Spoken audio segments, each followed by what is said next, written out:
Yksittäisen kokeneen lääkärin rekrytointiin käytämme metodina suorahakua. Se tarkoittaa henkilökohtaista yhteydenottoa lääkäriin, joka ei ole hakenut asiakkaallamme avoimena olevaan tehtävään. Suorahakuprosessi alkaa kattavilla taustatöillä, joihin sisältyy tehtävänkuvan määrittely sekä ideaaliprofiilin laadinta henkilöstä, joka tehtävään halutaan. Tämän jälkeen selvitetään profiiliin mahdollisesti sopivat ehdokkaat.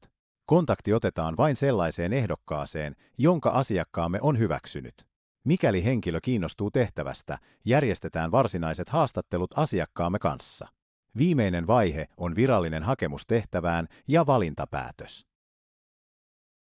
Suorahaku on luottamuksellinen prosessi, jossa otetaan henkilökohtaisesti yhteyttä ehdokkaisiin, jotka eivät aktiivisesti etsi uutta työtä.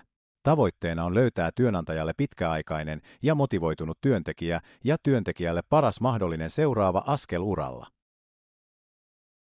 Työnantaja, kerro meille millaista osaamista organisaatiostasi puuttuu. Teemme tarpeeseesi alustavan toimenpide-ehdotuksen, jonka käymme kanssasi läpi. Mikäli pidät ehdotuksestamme, saat meiltä virallisen tarjouksen suorahakuprojektista.